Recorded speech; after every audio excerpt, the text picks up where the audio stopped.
Hey guys, so we're going to start our new chapter here, last chapter, exciting chapter, electrochemistry. So it is the final conclusion to Chemistry 12, and it's a pretty fun chapter. Just joking. Actually, I'm not joking. It's actually pretty neat. But I would say that it is about the same difficulty level as the acid-base chapter. So I don't think it's an easy section, but you guys are clever young people. So let's see here. Unit number 6, I guess. 6 space. A's.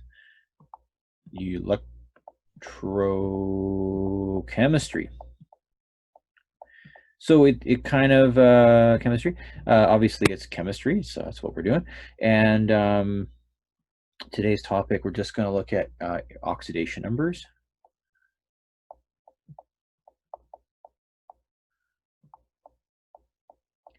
Probably should have did that before. I hate using that online keyboard thing. Okay, so here we go. So we're just going to see where we get to today. My parents are taking care of the kids while I get a little bit of time to work here. But they are home soon. They have a spelling test today. Okay, super exciting. So where are we here? So we're looking at some, I guess, what is this topic of electrochemistry? And we start off by introducing, I guess, the main words with the chapter here. So let's take a compound like copper metal, so solid copper metal, and let's say you turn it into copper 2 plus. So you're making it into an ion here. Or maybe you're taking something like silver ions. So you have this solution with silver ions, and you want to turn them into silver metal, to a solid. And in doing this, all you're really doing is changing it from its ionic form into the metallic form, or taking the metallic form and turning it into an ion form. And so really what's important here is that these chemicals, as far as their atomic numbers would be concerned, atomic numbers, the atomic number for copper, I have to look that up because that's not something I have memorized. Copper is 29. And silver is big. Look at that, 79. Cool. Okay. So what does the atomic number tell us about things, about atoms and ions and stuff like that? Well, the atomic number never changes. So the atomic number for copper and copper ion is the same. It's 29. And the atomic number for silver is always going to be 79. And the reason for that is that every copper ion or every copper molecule, copper atom, say, so whether an ion or an atom, or every silver ion or atom has the same number of protons. So protons. So the protons in copper will be 29, and it'll also be 29 in the ion of copper. And even if you had copper 1 plus, it still would have 29 protons. So the atomic number is a distinct number of protons found within that atom or ion. And so for silver, it would also be 79. Okay. Now you probably remember about neutrons. So I'm going to write neutrons here. And now the neutrons, I'm going to put a question mark here because you probably remember from Science 10 and also Chemistry 11 that there's these things called isotopes. And isotopes are just different amounts of neutrons for that atom. So copper doesn't actually have the same, like not every copper atom has the same mass. It does have the same number of protons, though. They all have the same number of protons, but they might differ in the number of neutrons they have, which gives the copper atom different types of masses it could have. Now, an individual atom would have a specific mass, but if you had a collection of copper atoms, they would have a varied mass, and same with the silver. And that would be dependent on the number of neutrons each copper atom or ion had.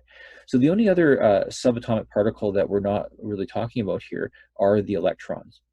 And the electrons are really the heart of this chapter. You might know from physics, if you've done some physics, that electron movement through a wire has to do obviously with electricity, and that's what this chapter is really discussing. So it's the movement of electrons, whether you're getting them or you're giving them away. So if you look at our first example, you went from copper metal to copper ions. So would you have had to take electrons? Like would the copper metal have had to add 2 electrons added to it, or would it have to have 2 electrons removed? So we have to remember that electrons are negative charge, right?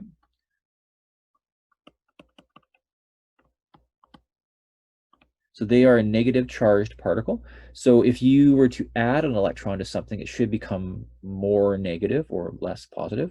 And if you remove electrons from something, it's going to become more positive. So it sounds kind of weird, but if you remove an electron, you actually become more positive because electrons are negative. So if you remove a negative thing, that that other thing had to be more positive, I guess. Huh? Say what? Okay, so how about this here? Let's take a look at our copper. So the copper to turn to copper 2 plus would have had 2 electrons removed from it. So we use that little symbol for electrons here.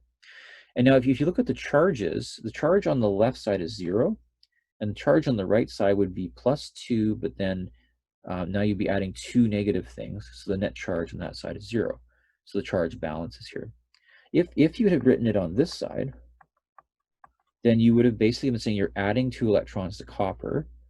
And of course, if you do that, it should become more negative, which means you should have had copper 2 minus if that occurred. So that's not what occurred though. So that would be weird. Now with the silver one, you have a +1 on the silver. So you got kind of +1 here, and you got 0 charge on that side. So in order to go from a +1 to a 0, you would have to lower the charge, and you'd have to lower the charge by 1 value. So we're going to add 1 electron to do this. So we add 1 electron to the left side, and now the two sides should have the same charge, 0 and 0. Net charge of 0 and 0.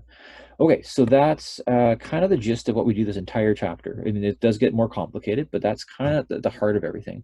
So there's 2 words we want you to learn. One is the word reduction, and the other is the word oxidation. I used to always teach it the other way, but I think it might make more sense doing it this way. Oxidation. These are our 2 main words here, okay? So if you are reducing something, what are you doing? Well, if you're reducing something, you're making it like smaller. And so when we talk about charges, if we're reducing something, we're making it more negative.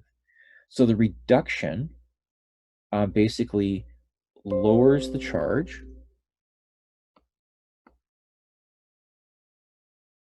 Sorry, lowers the charge.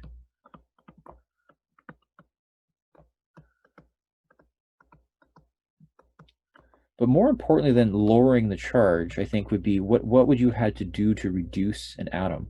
And it has to all do with electrons. All you can do is add or remove electrons. So if you're reducing the charge, you would have to have gained electrons.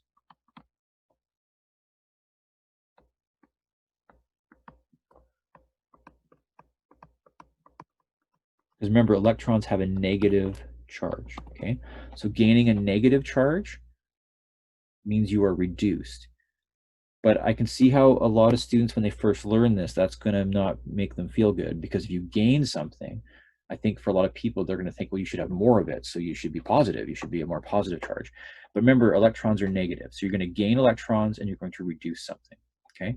Oxidation, on the other hand, is the opposite. It actually increases the charge.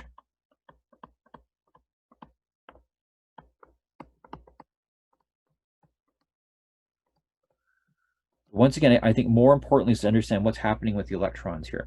So if you are oxidized, you don't gain electrons, you actually lose electrons. Okay. Now this chapter is full of horrible mnemonic devices. So like in Math 12, you might remember like all students take crack to remember the ASTC rule, or Sokotoa, or I don't know. Anyways, lots of different mnemonic devices you'll learn in your life. Great way to learn things in university, because there's a lot of things that you have to kind of put together. I always remember like kinky people come over for group sex. And that's kingdom, phylum, class, order, family, genus, species. And I was taught that back in 1991. Yeah, anyway, it's weird what kind of sticks with you. But if you can make it something weird, usually it'll stick with you. But anyway, this mnemonic device is a horrible mnemonic device, but it is something that's kind of stuck with me. And that is, I think of a lion, and you ever heard like Leo the lion? So I always think Leo the lion goes grrr. Yeah, it's not great. Anyway, so if you're losing electrons, you are oxidation. And if you're gaining electrons, you are reduction. Okay. So these are one way to remember what's going on here, because you don't want to get them confused that they're going to be bothering you for a while. So why don't you look at the two examples above, the copper reaction and the silver reaction, and what do you think is oxidation and which one do you think is reduction? Leo goes grr. Okay. So losing electrons is reduction, right? Losing electrons, is that right? Oh, no, Leo. Losing electrons is oxidation, right? And gaining electrons is reduction, okay? So in the copper, you lost 2 electrons, right? Which increased the charge. You went from 0 to +2. So the first one, you're losing electrons, so this is oxidation.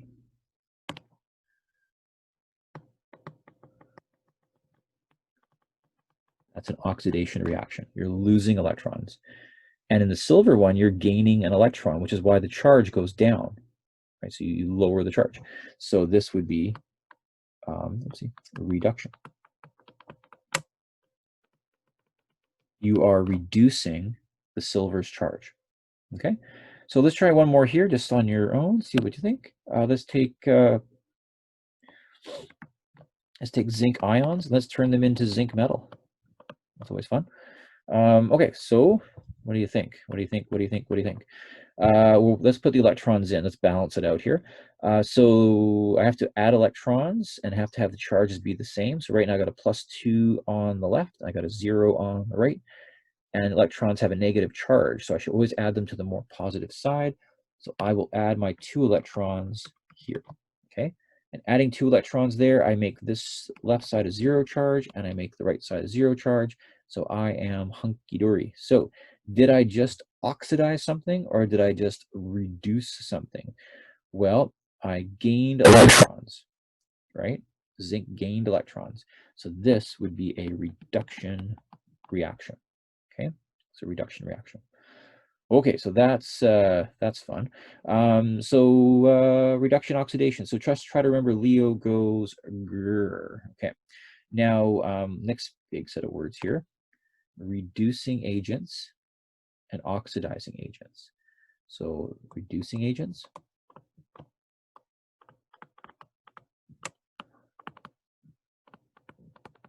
and oxidizing agents.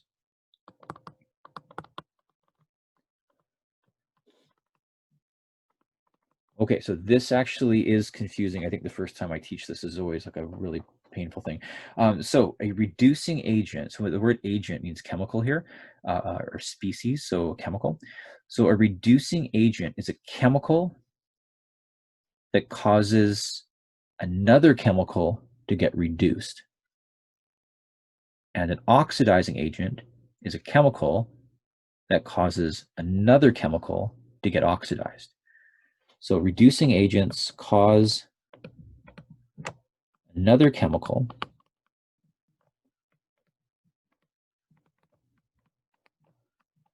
to get reduced. Okay. And an oxidizing agent causes another chemical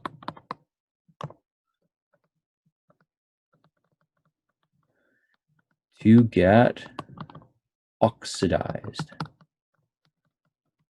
I'm going to give you an example, because I think right now this is not going to be crystal clear for you. But let's give you a particular chemical reaction that does actually happen.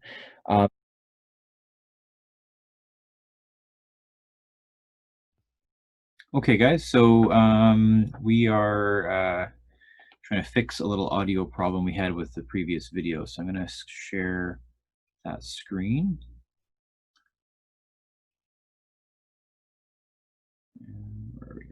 There we go. And let's make that bigger. Okay, and I'm going to mute it so we don't hear what's going on. So, okay, so here we go. So let's fix this problem here. So we're gonna play here. Okay, so we're looking at reducing agents and oxidizing agents, and what we are trying to make sense of is which chemicals are actually acting as reducing agents and oxidizing agents. So you'll see uh, this reaction here. We have copper metal being placed into a solution of silver ions.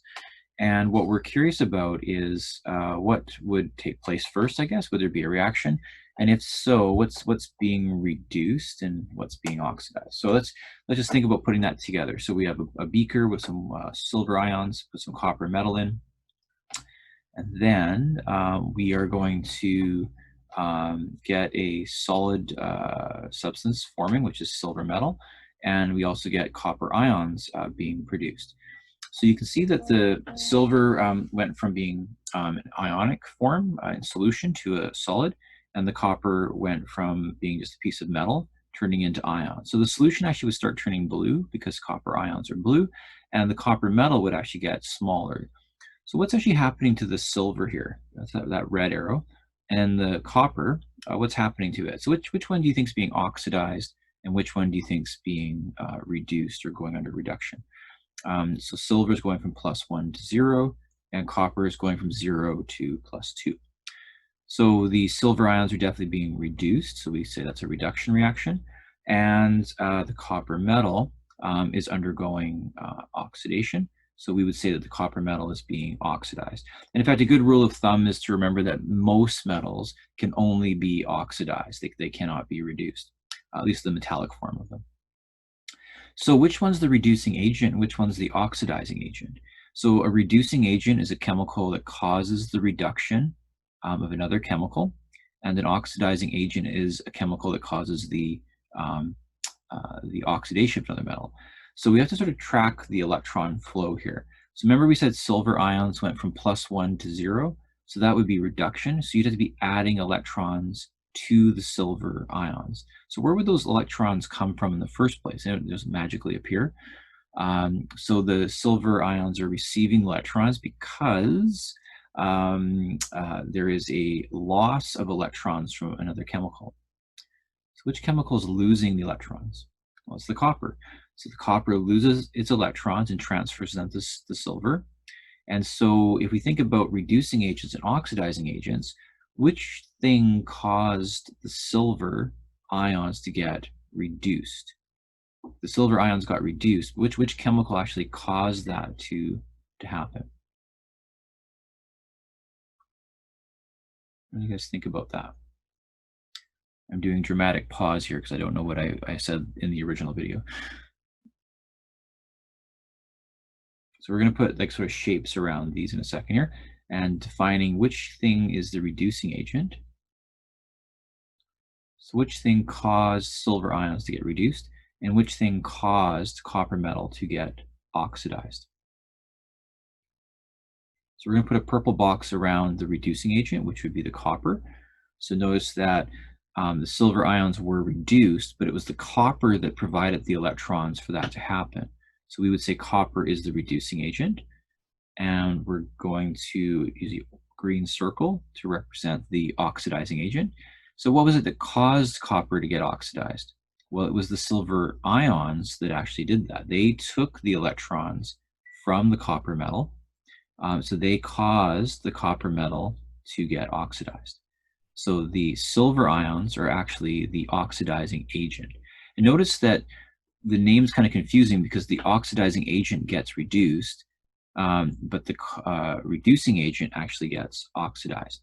So when we say reducing agent and oxidizing agent, we're really saying the chemicals that cause the reduction and oxidation of another chemical. Okay, so I think we did one more example. I'm just going to check my time index here. yeah, I don't need to do too much more here. So just to start off this little bit of the video, we're going to now look at another reaction and try to once again determine the reducing agent and oxidizing agent for the reaction. And so the first thing you want to determine is what thing gets reduced and which thing gets oxidized here.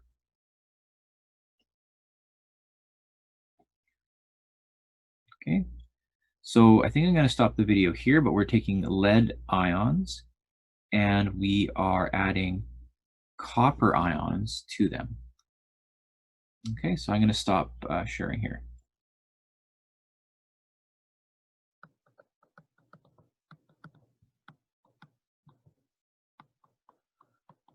Okay, so pause the video and you guys decide what's being reduced, what's being oxidized, and then draw your circle and your square and figure out what is the reducing agent and what is the oxidizing agent.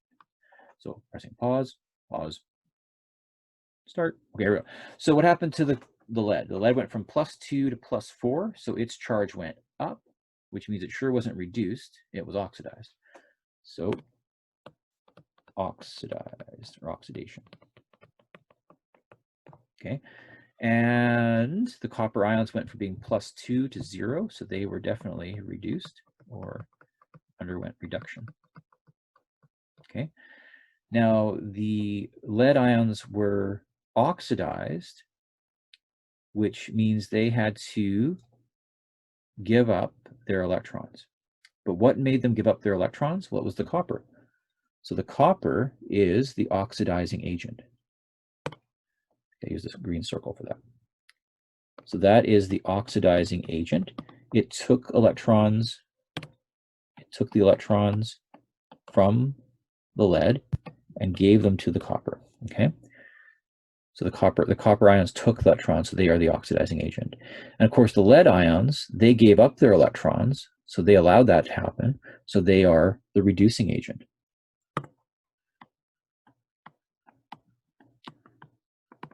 And maybe another easier way to remember it in the early stages, and once again, you're kind of new to this, is that if you know something got oxidized, it is the reducing agent. And if something got reduced, it is the oxidizing agent, okay? Now, I did say that the other reaction wasn't balanced. This one is balanced here. When we balance this, we have to balance not just for chemical species, but for charge. So normally we would put a 2 here and a 2 here, and then leave the coppers as they are. But we'll talk more about balancing later. For right now, I don't want you to really worry about balancing right now because it can be quite confusing how to balance these things. So just more what's happening. So what is a reducing agent? What is an oxidizing agent? What is reduction? And what is oxidation? Okay. So there's our few things there. Now, there is a little bit more I want to cover here. I just need to just check one small thing. Okay, I still have time. Okay, so you guys get to suffer a bit more. Here we go. So let's take a look at oxidation numbers, okay? So I'm going to draw a really horrible periodic table here, okay? Something that, I don't know who would draw it, but someone very young. Okay, so it's a really rough table here. So of course you got hydrogen on this side, and then you got your alkali ions, and you got your alkaline earth metals, you got your halogens, and so your noble gases, and then your halogens. Okay, so you probably remember like various chemicals have certain charges when you remove the electrons or add electrons to them. And generally, some of those rules are still true in Chemistry 12. There's a lot of rules you're going to have to sort of throw out of your mind here. And this has to do with oxidation numbers here. And I'm probably not going to finish this. I'll do another video to talk about it. But for right now, I'd like you to know that everything in that row is still +1, and everything in that row is still +2. And then that's about it. So it all kind of just sort of goes to kind of crap after that. And where are we here? Let's take a look, see if I can find a specific example for you. Many times, I'm going to put a red line here, is that the halogens, so things like fluorine, chlorine, they sometimes are -1, not always. And then oxygen, funny enough, is sometimes -2, but not always -2 for an oxidation number, okay? So oxidation numbers are a little bit different than ion charge, and so we have to be a bit careful how we look at them. But the rule is fairly straightforward once you learn it here. Okay, so let's take a look at sort of a really obvious chemical, like say copper 2+. Okay, and someone said, well, what is the oxidation number on copper 2+? It's just the charge in that case, so it's +2. Okay, so that's fairly straightforward. And something like say sodium, well, its oxidation number would be +1. And if someone wrote fluoride ion like that, they said, what's the oxidation number on that? That would be minus 1 then. So if it's a single ion, then the oxidation number is the ion's charge. So that makes it fairly easy to answer. If they said, say, O2 minus, well, then clearly it's -2. So those kind of oxidation numbers are fairly straightforward and not very complicated to figure out here. But let's say you had a chemical that was sodium. Let's think here. Sodium sulfide. Okay. And someone said, well, what is the oxidation number on this sulfur? So they said, looking at this sulfur, what is the oxidation number on that sulfur? Well, you have to remember that sodium is an alkali ion, so it would have +2. So you'd have 2 because of the sodium, and then you would be adding the oxidation number of sulfur because it would have a certain value. And overall, this compound has no charge. You don't see a charge up here, so we assume this is a 0 up here. We don't mean a power, we mean a charge, right? So not power of 0 for those math folks out there. But we're saying the overall charge is 0. So that means that the sulfur would have to have a -2 charge. So we would say it's -2. Okay, but what about, I'm going to do just one more example to think about. What do you think if you had this? Let's say you had H2O2, or let's say you had O2. Because over here we said oxygen was -2, right? So I'm going to let you think about this. I'm going to answer this in the next video. But what do you think the oxygen's oxidation number is here? And what do you think the oxygen's oxidation number is here? And I'll give you a clue. It's not -2. Okay. Not sure if that's a good clue or a bad clue. But anyway, I'm going to stop the video here and we'll move on with that.